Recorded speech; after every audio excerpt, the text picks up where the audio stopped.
Dance queens in the pink velvet chairs, holding your feet to the fire while you're sitting there, talking about what you did and how you did it. Spilling all the tea on your business on the Credential and Chronicle. Hello, welcome back. To Credential and Chronicles. Girl. Okay, so we are continuing our spilling tea across America, and girl, we are in Colorado. Gorgeous mountains, crisp air, ski slopes, craft coffee. But today, girl, we are going to ski straight into medical chaos because the tea is steeped at high altitude, Shannen. And if you think, oh, Colorado is healthy vibes, everybody's living great, roller skating, baby, this is Credential and Chronicles. We don't do vibes, we do receipts, love.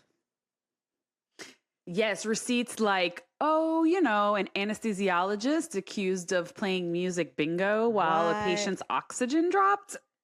A fake doctor running clinics for years, massive federal fraud cases, and laws changing so fast. Your policies binder just bursts into flames, girl. God. We just can't keep up. By the time you schedule the medical executive committee, it changes again. Basically, right? Yep. So buckle up. Yeah. If you're a patient, listen. If you're a doctor or a nurse practitioner, listen, even harder, okay? And if you're an MSP, you better not dare to skip repeat, or you just hit repeat. That's what I'm trying to say. Just drink your tea, girl. You just grab your teacup. Yeah, exactly. So let's spill some tea on Colorado. I'm excited. Ooh. Okay, so welcome back to Credentialing Chronicles with Shannen and Nyleen, honey. Front row seats to all the chaos, and we're bringing it live from, from Colorado today, where we tell true stories about credentialing, privileging, peer review, compliance, and the moments where the system absolutely face plants. Okay, y'all ready? Mm-hmm. Yeah, so today's episode is really spilling the tea across America, Colorado edition. And we're going to walk through the music bingo OR death case. We're going to talk about a little bit about Colorado's licensing and vetting gaps and policy shifts. Okay, I'm ready. We're going to talk about fake doctors. We're going to talk about fraud. We're going to talk about regulatory and legal changes, shaping Colorado. And then, of course, we're going to end with our PSA for patients, for doctors, for MSPs. Always. And if you've ever said, how does that person still have a license? This one's for you, so listen up. Okay, so let's start our episode with a story that's going to literally make your stomach drop. In February of 2023, yes, girl, in February of 2023, I tried to bring some recent episodes on this one, recent cases. So we had a 56-year-old man who went in for what most people would say is a routine cataract story. Like, we all know our elderly population, everybody got to go and have their cataracts done. Well, not everybody. So what comes next is, well, a lot of people, my neighbor just had it done. It's hit close to home. Okay. She did. I know. Anyway, it's okay. So what comes next is the kind of allegation that really just totally haunts healthcare workers. Okay. Oh my God. Because cataract surgery is one of those procedures people do like haircuts. I mean, I know the doctors are used to doing it. It's quick. It's common. I'm going to put some eye patches on and be home by midnight type of deal, right? Oh, right. Like in and out. Yeah. Exactly. But what happened was, now we all know we sign those consents when you go in, you're going to have surgery. There's always risks and benefits, right? So what happens is the patient ended up suffering catastrophic oxygen loss and went, girl, into cardiac arrest. Later reporting and court records connected to civil litigation describing vital sign changes that were not being noticed, staff testimony that alarms didn't sound before. Girl, this poor patient went in for cataract surgery, ended up with a code blue. Can you even imagine? Code blue? And then, Yes, and then comes the detail that basically set the internet on fire because allegations were that the anesthesiologist on call for the case, girl, he was using his phone to play a game called Music Bingo during the procedure. He was on the game during the procedure? Bingoing? Yes, bingoing. Bing, bing, bing, bing, bing, bing. Not bing, bing, bing. Oh my God, don't make me laugh. Don't make me laugh. So what do you do? I mean, in an operating room during live anesthesia, people's eyes? Yeah, so that's what's been reported. I mean, I don't know. The story has now... Right? The story has now escalated beyond civil court, and as of January of this year, the county grand jury indicted this doctor on felony charges, including manslaughter and criminally negligent homicide connected to this patient's death because, girl, the patient ended up dying. From cataract routine surgery? Case, cataract surgery, 15-minute procedure, in and out. No problem. We don't think anything's gonna happen. Yeah, I mean, let's pause here, right? Because this matters. I mean, indicted is not convicted. So, I mean, there is still a legal process that has to happen. But indicted we get that. Means that the prosecutor believes that there is enough evidence to move it forward for the felony. Right. And so we're talking again of doctors being criminally charged for practicing medicine. Yes, we know that medical errors happening. But, you think about these types of procedures that are happening every day, but the widow of this patient has been publicly pushing for accountability, saying that this loss was preventable, and she's been raising concerns about how long this type of behavior could have been happening, because we see those Instagram reels about the anesthesiologist just sitting and playing on his phone or whatever during a procedure because, the surgeon is the one performing the case. But really, we need to talk about how serious it is to be an anesthesiologist in a case that, as little or as big as you may think, you have the ultimate responsibility of the patient's status while they are unconscious during any kind of procedure, whether that's 5 minutes or 15 minutes in a procedure, or 30 minutes or an hour, however long. Yeah, I mean, here's where my credentialing brain starts screaming, right? Because let's be honest, anesthesia is like the overseer of the case, right? The case can't start without anesthesia. The case can't go on without anesthesia. The case can't be completed without anesthesia. I mean, everything, kind of centers around anesthesia. I mean, yes, the procedures do happen. Yes, the doctors of different specialties are operating, but they are all partnered up with an anesthesiologist, And because this case isn't just one bad day, I mean, I'm kind of like the family. I mean, how comfortable do you have to be that you are playing music bingo while somebody is literally supposed to be having their vital signs monitored? Right. You can't monitor vital signs and be playing on something on your phone. I mean, that's just obvious, right? No, I mean, I don't even understand. What is it, like a keynote N? I don't know. High E. And so I don't even know how do you play music bingo. Right. So what culture do you have in your OR? What kind of supervision and reporting are you having in your operating room? Are you having your incidents reported? Are nurses reporting this behavior? Good question. Is your circulator really watching the anesthesiologist say, hey, what are you doing? Are you just checking your text messages? Are you checking the time, or are you playing a game? Are you really monitoring the patient? Yeah, and what brings us to the most chilling part of this, for MSPs is, why didn't someone stop it earlier? If staff testified that the game was played regularly, okay, then you're talking about a normalized risk here. So at what point did somebody walk to MSP medical staff office and say there is a safety risk?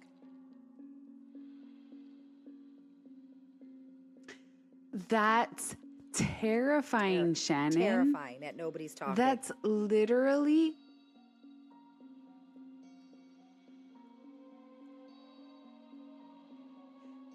Yeah, that's literally terrifying because let's make this practical. If you're an ASC leader, you know, I've worked in surgery centers now for, you know, over 5 years.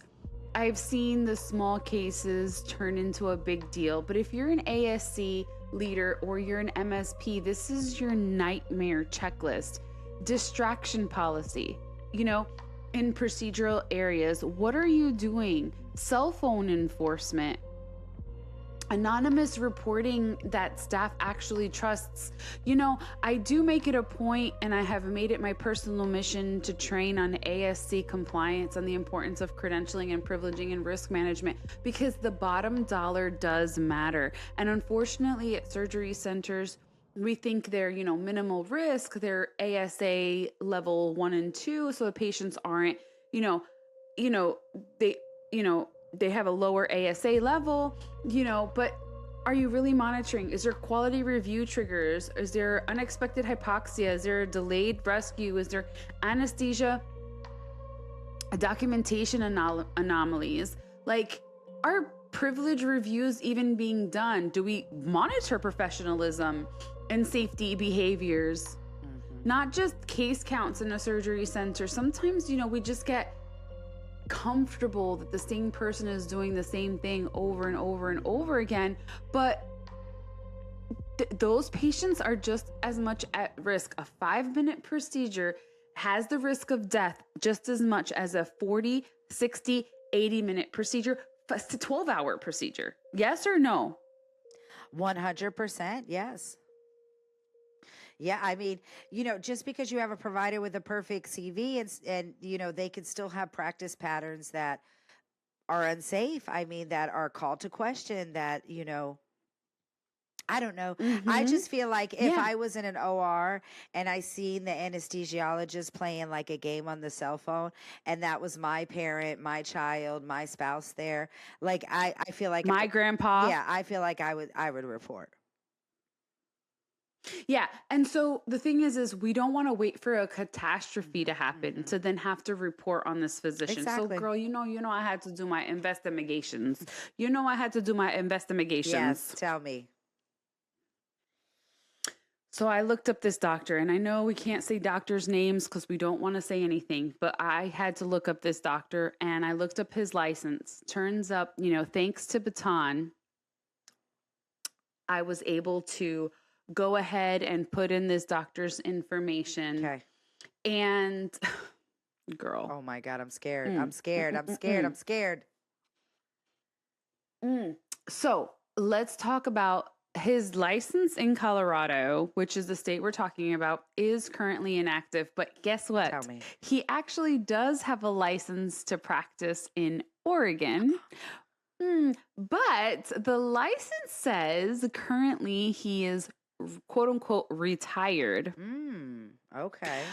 But I was able to read his board action that the state of Oregon did take place. Now, mind you, I went in and out of the state of Colorado to look at his board action, and it was almost near impossible. So can I talk to MSPs in Colorado how hard it is to navigate the state board licensing website? Yes.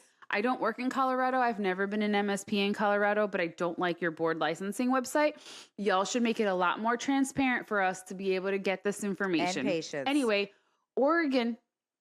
Yes. So can we talk about the imposition, which coincidentally now has this doctor retired from practice? Okay. So the Board of Oregon talked about that an effective date of this order, the licensee must, quote unquote, now this is directly from the Board of Oregon Medical Board website, looking up this physician's license. He had certain restraints placed on his license. It says the licensee must, at his own expense, enter into an agreement with a licensed board certified anesthesiologist who is pre-approved by the board's medical director to serve as his mentor. Could you imagine him having to pay another doctor? Yes. Then the licensee shall discuss his anesthetic plan with the mentor prior to beginning the anesthetic for 30% of his cases prior to an 18-month period. Then it says, licensee shall provide the board with his case logs on request. I mean, these are just, it went on and on and on. It said then, if at any time the mentor, okay, so the doctor that he supposedly like signed up for, reported concerns with this licensee's competency to practice, the board may open an investigation into the licensee's ability to safely and competently practice medicine. This doctor was placed on all this probation. So what does he do? He goes ahead and retires practice. He doesn't even want to fulfill all of it. He was like, I'm not dealing with all of this. So let's talk about, is it fair to put the burden on another physician to tell on this doctor to say, is he qualified to practice or not? That's a good question. What do you think? That's a good question. I'm like, maybe he tried to find a doctor and everybody said no. And maybe that led him to retirement. Oh my God. What kind of liability is that? It's a huge one. And I got to be present at all your 30% of your cases? Or I guess discuss 30%? Woo. Yeah, that's a lot of responsibility and that's a lot of time. Yeah. Okay, well, let's switch it over really quick because I got a story for you. Let's talk Colorado licensing and why people keep asking, how did this person get licensed in the first place? Because that's really the big question. Okay. You know, Colorado has been criticized historically for relying heavily on self-disclosure. And we know, I mean, through history of credentialing, you know, sometimes it's hard to get some people to self-disclose. And, you know, universally requiring fingerprints, you know, for a background check for one of the pathways to kind of get some kind of disclosure requirements, it varies by profession and pathway. So it's not required by everybody, all boards, even though, I mean, it should, right? It should, you know, and then self-disclosure really sounds fine until you remember that, of course, the system only works for people who tell the truth. True, right? And then comes a major policy shift in Colorado, right? Colorado passed HB 24-1004. It was signed on June 4, 2024, so, you know, a couple years back, and it limits how licensing regulators consider many convictions, which is kind of really, you know, dangerous. Generally, it's like a 3-year look back from conviction or release.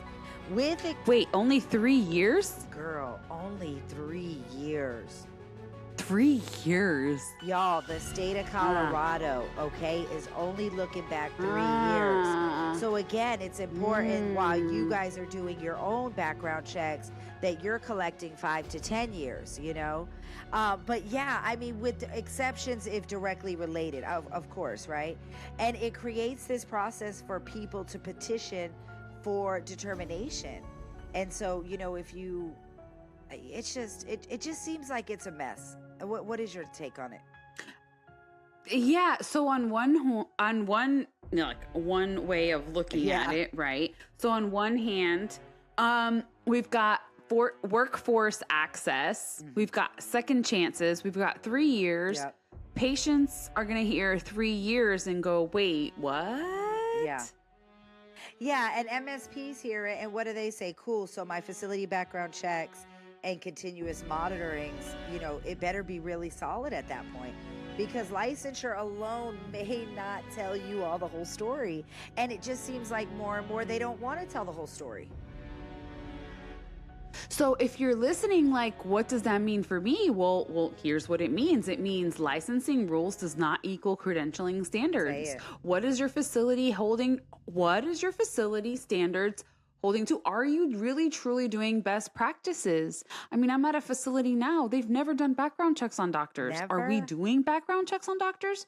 Never. It's dangerous. Facilities can and should run stronger screening than the minimum licensing bar. 100%. Is if you're talking about a doctor's asking for a license and the licensing board is only going back 3 years, and then ongoing monitoring matters because, well, someone can be clean at onboarding, but then in a year or two, what are we doing for this ongoing monitoring? So, I mean, let's just talk a little bit about ongoing monitoring, because we know how important and how imperative this is and how things can change. So we had this physician come on, had this issue happen. Now he's going from one state to another. Things are changing. We have all these things. So most credentialing teams depend on provider reported applications. The challenge is, well, between 30 to 70% of providers have unreported licenses, not due to fraud, but just true human error. And when verifying licenses, you can't verify or omission. Exactly. So when verifying licenses, you can't verify what you don't know exists. That's why software and amazing platforms like Baton Health can address this by proactively searching all state boards, uncovering licenses providers may have quote unquote forgotten, including those with sanctions, expired statuses, or disciplinary actions, can bring it to light and not only research it upon initial appointment, but then can go ahead and then do the ongoing monitoring. So it's the difference between verifying what's disclosed and discovering what's missing. And that's why we love Baton Health and how they're sponsoring Really Credentialing Chronicles and what has allowed us to bring this to light. Yeah. And to do this research on these doctors. Definitely. And it's really, thank goodness it's a tool, like that are available like this to all MSPs, because it really helps them take some of the guesswork out of omissions, forgotten, or just not disclosed licenses. Right. Or, I have 40 state licenses. Do I really want to take the time and fill that out on all of my applications, But there could be some information that I need to know as an MSP to make an informed decision to bring to my credentials committee to be able to disclose that to my doctors. Exactly. But girl, we got more stories to tell. We got more stories to tell. We're going to talk about a fake clinical trail. Because we're going to talk about white coats and being as costumes. So let's talk about the case that makes patients' skin crawl. Okay. You ready for this one? I think so. So the FBI, girl, we're talking about FBI. We're talking about federal. FBI put out a request seeking information, girl, from potential patients that are seeing this doctor, well, quote unquote doctor, who was known as Dr. something, fake doctor, who allegedly posed as a doctor and operated body scan clinics across multiple states, including Colorado. So the FBI says this activity spanned from 2011 to present, with allegations of this person posing as a doctor or a PhD as far back as 2002 through December of 2024, using multiple names and business entities. Girl, I went to the FBI website. This lady was acting as a doctor doing these scan things. Dang. Girl, I just had to take a minute and be like, wow. Oh my goodness. I mean, the sheer number of names and business brands listed is like a fraud, a mountain of fraud. I mean, it's just one after another. Cut one head off, 2 LLCs pop up. I mean, it's like Gremlins all over again. Yeah. And then according to the DOJ reporting in late 2025, like December of 2025, like this is all recent.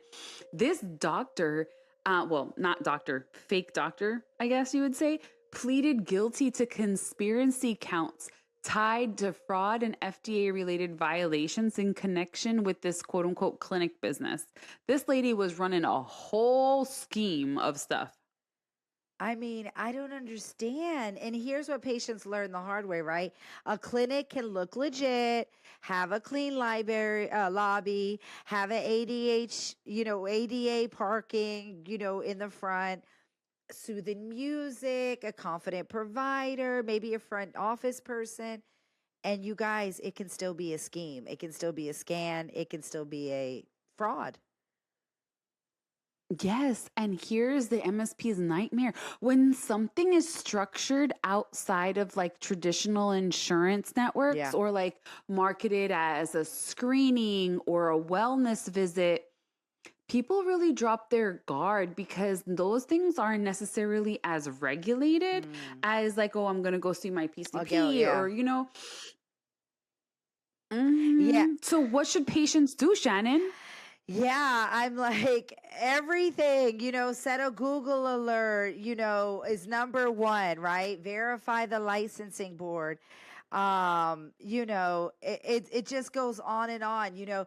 If somebody says that they're a MD, a DO, a PhD, like you really have to confirm it. You really have to go on.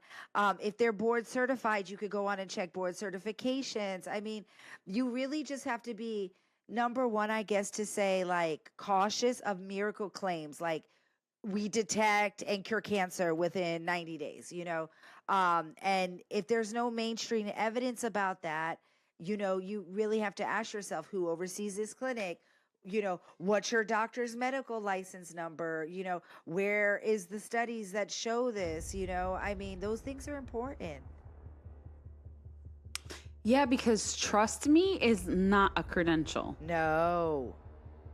No.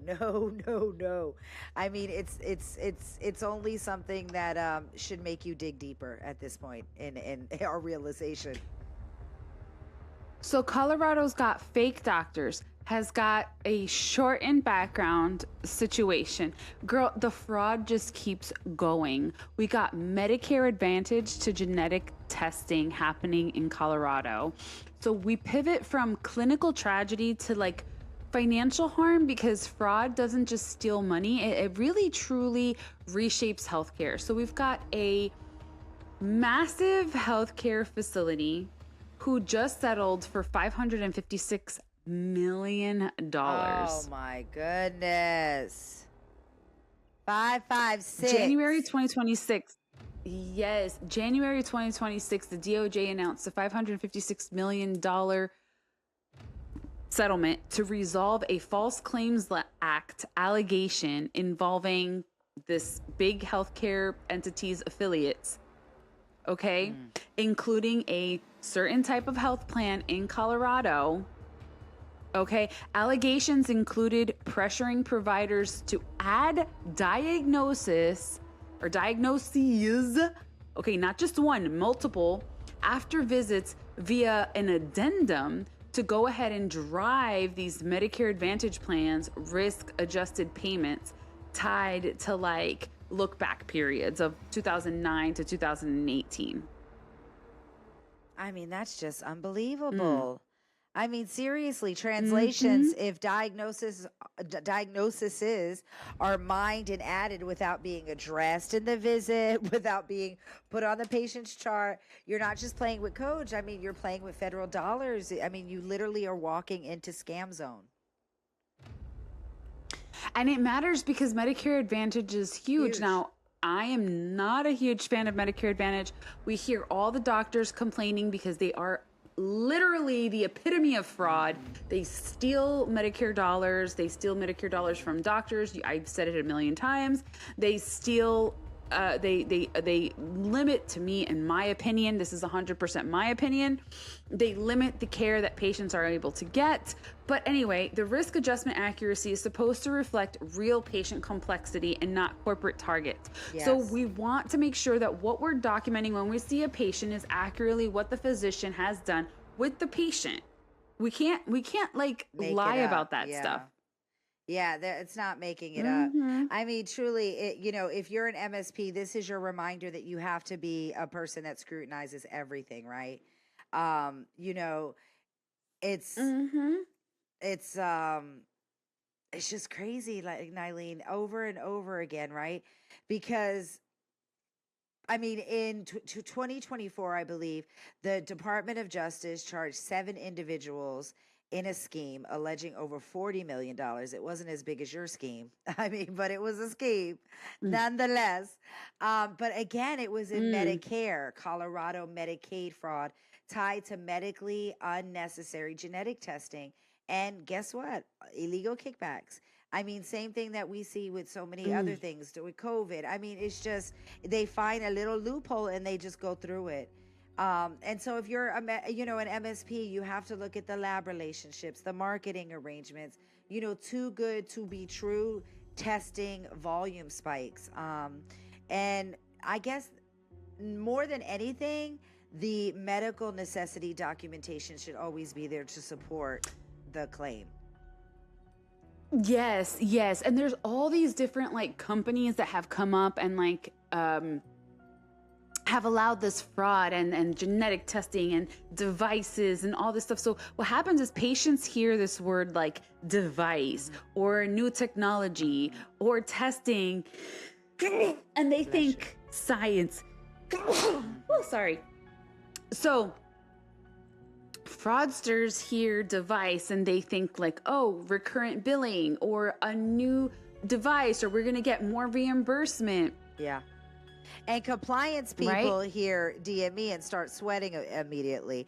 I mean, I have a client right now that is a DME, and they're trying to get Medicare certified. And they just, I'm like, please let me help you. They've already been, denied. They keep trying to, and I'm like, you're not, they keep wanting different paperwork. And I don't understand how it's easy for fraudsters and hard for legitimate people. I don't get that. Exactly, because they probably figured out all the loopholes. Like, it's crazy. So let's talk a little bit about law, because MSPs, we're expected to like know all these new healthcare laws and all this stuff.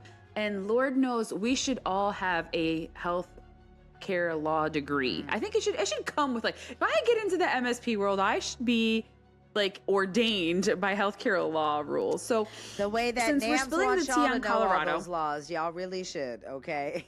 Yeah. Girl. So can we talk about Colorado law? We're going to talk about new things in 2025, 2026 for all our MSPs in Colorado. The rules changed, patients, girl, while you were charting. Okay, tell me. So Colorado has also been shifting the legal landscape, and there's a malpractice damage cap that was increased. So Colorado passed what's called an HB 24-1472, and we can go ahead and link to these new laws, but increased basically medical malpractice, non-economic damages, caps on phased schedule starting of January of last year. So what kind of risk do you think that imposes, Shannen? I mean, right? 100% insurance behavior, settlement strategy, and how organizations document and defend care, number one. Right? Yes.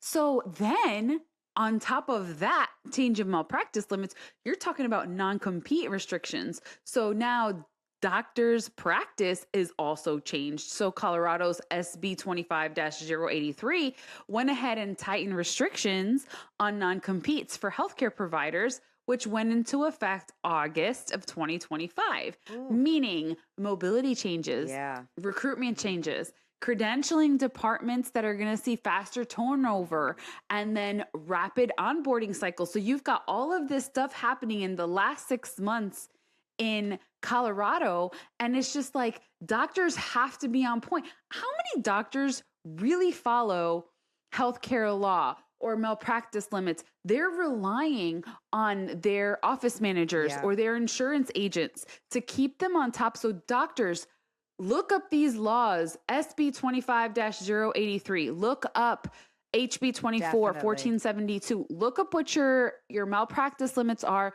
Look up what your non-compete restrictions are in the state of Colorado. If you're looking to join a practice, move to Colorado.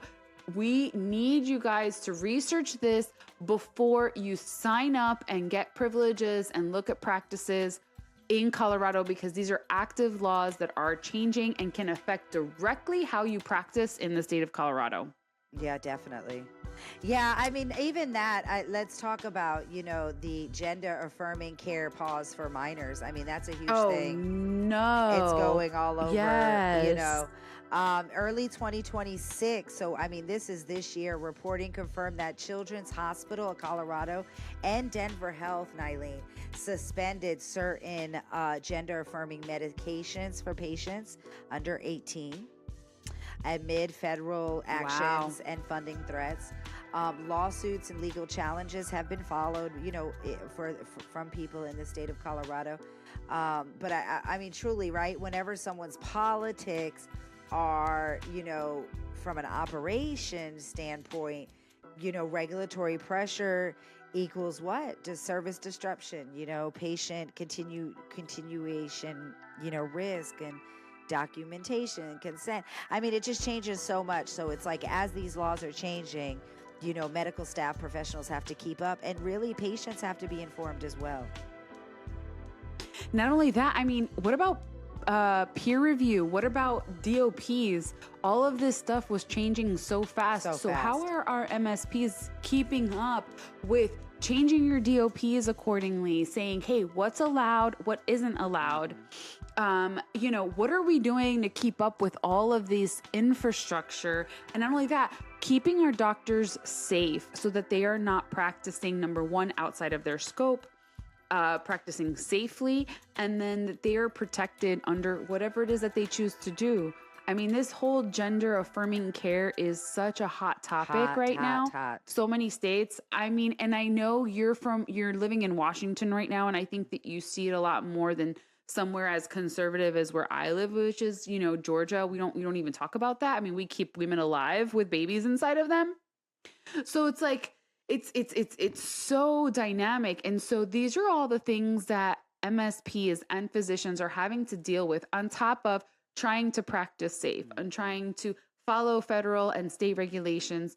I mean, it really is unbearably impossible to try and keep up with all of these things. And that's why we're bringing it to you, so we can help us. We want to talk to somebody from Colorado and be like, what are you guys doing? How did your hospital handle this?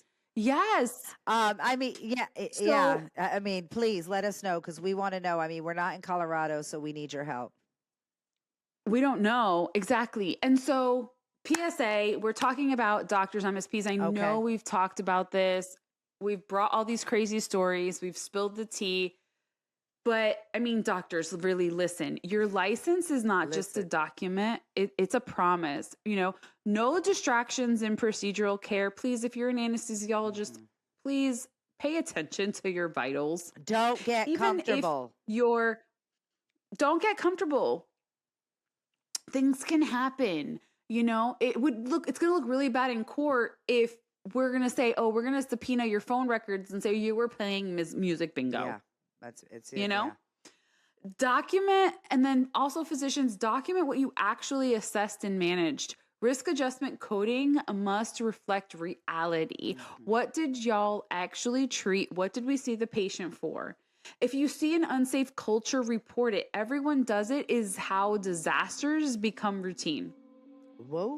And if you're asked to add diagnoses that you didn't treat, pause. Ask compliance. Protect your integrity. Don't go back and falsify documentation. Why would you? Protect yourself. Protect your freaking self. Like, what the heck? Exactly. So Shannen, talk to a little bit about our MSPs. Yes.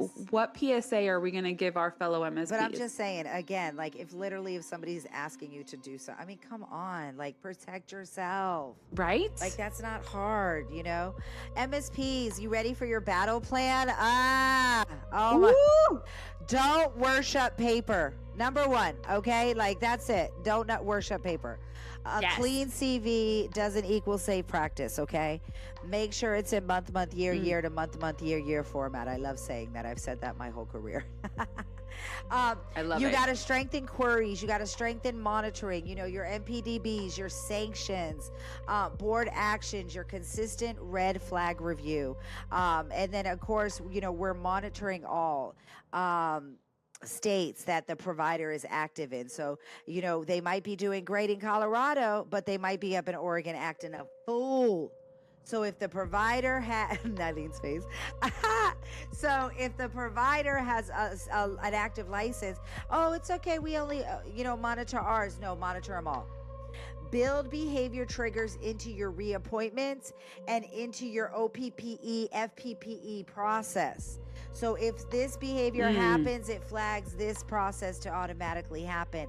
That helps with anesthesiology concerns, sentinel events, disruptive behaviors, documentation anomalies. I mean, those things are important, you all. And then like something that Nyleen mentioned earlier, and I'm going to say it again, high and loud from the mountaintop. Get you a policy for cell phones, devices in the clinical areas. And not only get you the policy, enforce it. You give the nurses, you give everybody. You guys, anybody see anybody in this OR with a cell phone, y'all better be telling somebody. And guess what that does, y'all? It protects the patient. Guess what that also does? That's something you can advertise about. Do a little TikTok. Get some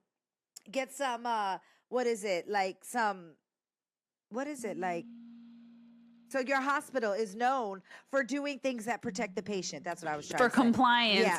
Yeah. So we want to have the highest patient safety standards. Patients are at their most vulnerable. I told you how sacred it is to be in the operating room. We are at our most vulnerable. We are asleep. Our bodies are naked and we are giving ourselves and our entire beings to people and we're not even aware of what's going on. The operating room is, to me, the most sacred place we can give ourselves. To another human being. And as long as we remember that as patients, as healthcare providers, as doctors, y'all, it's not a place to be playing music bingo. Please don't play music bingo. It's not, you all. I mean, and you really just, once you do the policy, it's going to suck. It's going to take a little bit, but enforce it. And people will, it's a culture. They'll realize that it's good to be protected. You got to know your state's changing landscape. Okay. So these are some of the bills that Nyleen already talked about. We'll connect them into our Buzzsprout notes, Buzzsprout. HB 24-1004. It impacts licensing considerations. That's the thing where they're only looking back 3 years. HB 24-1472.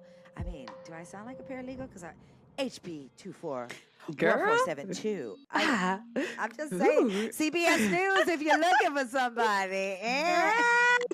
Okay, this changes. We're just telling you guys to go research them, okay? We're not here to be, we're just telling you, go research it because we don't. I don't want to hear nothing. If it was HB 25, I don't want to hear nothing, okay? Just put it in the notes. But that's changing the malpractice exposure that we talked about. And then the other one is SB 25-083. And that's the one Nyleen was talking about, changing the workforce movement. And then, the number one thing, though, what we always say, Nyleen, is what? If something feels off, then just say it. Get up, talk about it. Put your pants on, walk out. I mean, right? At this point. And patients, learn to verify your license. Look for your licensing board. Follow us. Tell us. Try to do your research. Enter the doctor's name in Google. Who is going to be my anesthesiologist? Who is going to be monitoring me? What kind of anesthesia am I getting? There's nothing wrong with asking those questions. How does this... And the anesthesiologist usually comes in and meets you. And you tell that guy, you tell that woman, look, don't play no musical bingo while I'm under. If your man is texting you, your woman texting you, please wait until I'm... do y'all got a cell phone policy? You can ask that. Absolutely. And if you feel brushed off or rushed or pressured into like add-ons or, we just want to get you into the operating room, pause and get a second opinion. You guys have the authority to stop a procedure at any time before that medicine is put in your IV. If you suspect fraud or an unsafe care, report it to your state board, your insurer, your whoever, the manager, whatever you need to do.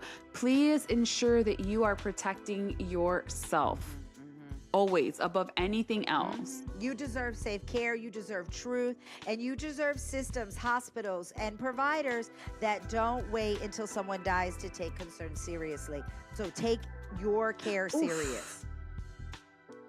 Yes, Shannon. So can we just say Colorado is stunning? We know it's a beautiful state, but today's lesson is beauty doesn't equal safety, but oversight does. Ooh, Nyleen, that was a mouthful, mamacita.